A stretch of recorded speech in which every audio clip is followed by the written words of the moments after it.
Selamat berjumpa kembali Bapak Ibu, Saudara-saudari umat beriman terkasih dalam Tuhan.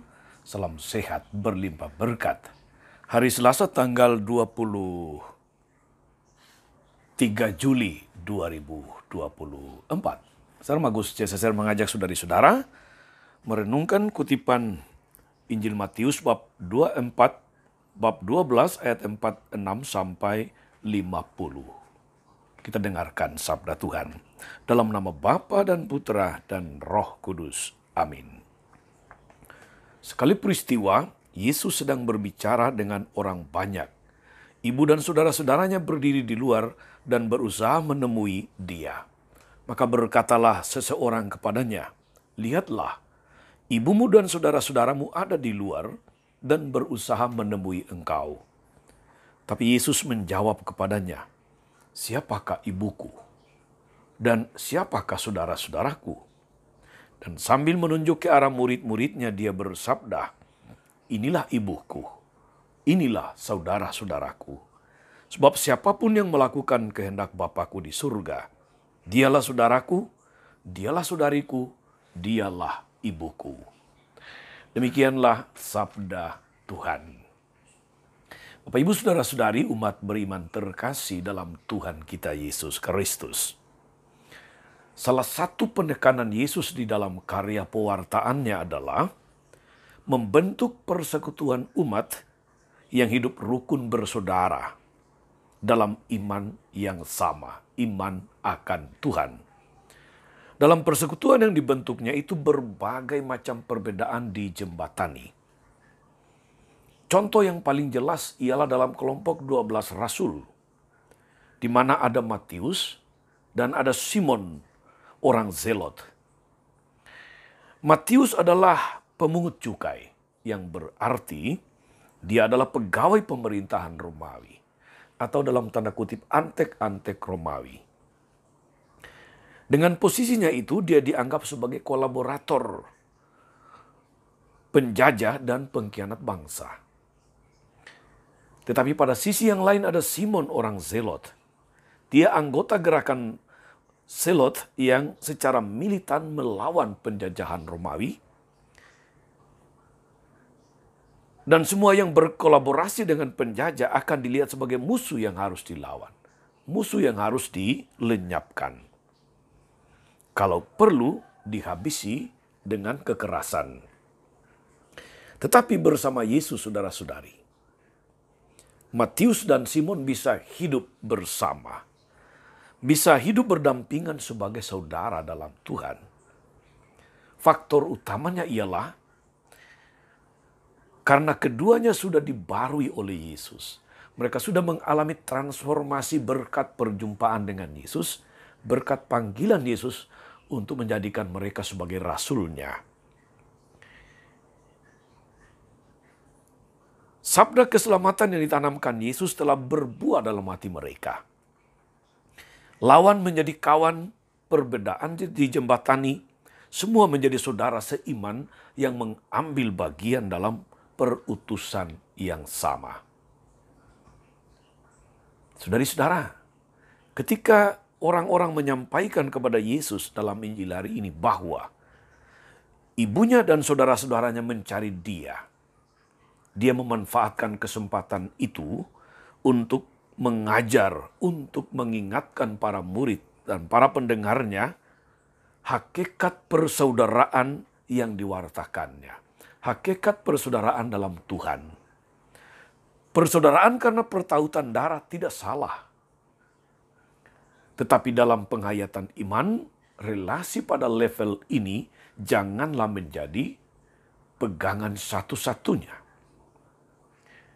Persaudaraan dalam iman haruslah merujuk kepada persaudaraan model para rasul, di mana Kristus menjadi inti dari para murid berorientasi kepada Kristus. Maka penghargaannya kepada ibunya, kepada saudara-saudaranya, tidaklah menggantikan tujuan persaudaraan baru, persaudaraan dalam Tuhan yang dirintisnya, yakni persaudaraan yang dijiwai oleh sabda, di mana Bapa menyampaikan firman, dan saudara-saudari seiman menanggapi dalam penghayatan sabda itu. Saudari-saudara, umat beriman yang terkasih dalam Tuhan kita Yesus Kristus. Yesus jelas tidak menampik pentingnya hubungan batin yang tercipta karena keterkaitan biologis, karena hubungan darah. Kita sering juga mendengar bahwa ada anak adopsi yang punya kerinduan besar untuk menemukan orang tua biologisnya. Kendati demikian, persaudaraan kita tidak seharusnya sekali lagi dibatasi oleh hubungan darah atau keterkaitan biologis, keterkaitan marga, kesamaan suku, kesamaan warna kulit, asal-usul, dan ikatan primordial lainnya.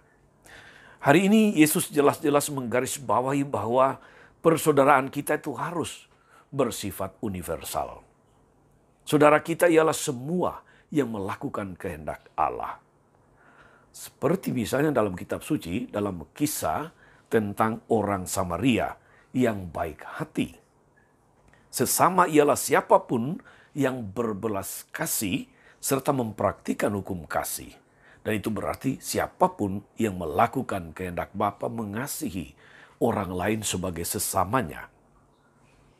Saudari dan saudara, ensiklik Paus Fransiskus yang berjudul Fratelli Tutti, secara harafiah berarti semua adalah saudara, mengajak kita umat Katolik, mengajak kita para pengikut Kristus untuk menciptakan persaudaraan universal. Persaudaraan yang terbuka tanpa batas. Dan itu berarti untuk mengasihi semua orang tanpa dibatasi oleh sekat-sekat geografis ataupun ikatan-ikatan primordial. Sebuah persaudaraan universal akan terwujud bila kita mampu mencintai, mengasihi orang yang asing, yang bahkan tidak kita kenal, seperti kerabat dekat. Itu berarti kita sedang melaksanakan sabda Tuhan. Paus mencontohkan misalnya Santo Fransiskus Assisi, yang di tengah kecamuk perang salib justru mendatangi Sultan Malik Al-Kamil di Mesir pada masa itu, tanpa menyangkal identitasnya sebagai orang Katolik.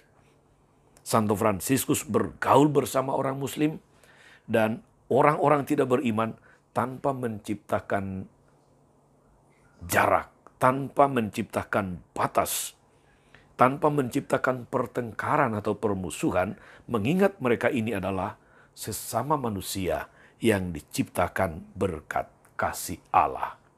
Semoga kita yang mendengarkan sabda Tuhan ini, saudara-saudari, boleh menyambut, boleh memandang setiap orang apapun latar belakangnya sebagai saudara ketika dia melaksanakan kehendak Allah.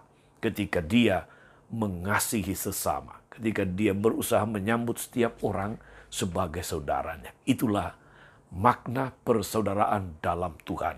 Persaudaraan universal, di mana Kristus menjadi pusat dan kita menjadi pelaksana kehendaknya. Tuhan Yesus memberkati. Amin. Tuhan Yesus Kristus, kami bersyukur karena Engkau senantiasa mengajari kami untuk menyambut setiap orang sebagai saudara. Manakala dia melakukan hal-hal baik, melakukan kehendak-Mu. Bantulah kami agar kami memiliki semangat yang lebih untuk mencintai Engkau, agar kami pun semakin berkobar-kobar untuk melaksanakan setiap kehendak-Mu dalam perjumpaan dengan semua orang dari segala suku, dari segala bangsa. Terpujilah Engkau Tuhan sepanjang segala masa. Amin. Saudari-saudara sekalian, berkat Allah turun atas saudara-saudari, atas mereka yang kita doakan atau kita janjikan doa, mereka yang sakit dan menderita, segala rencana, karya dan pelayanan hari ini. Bapa dan Putra dan Roh Kudus. Amin. Tetap sehat, teruslah menjadi berkat. Jangan lupa like, subscribe, nyalakan lonceng notifikasinya. Salam 52, Tuhan memberkati.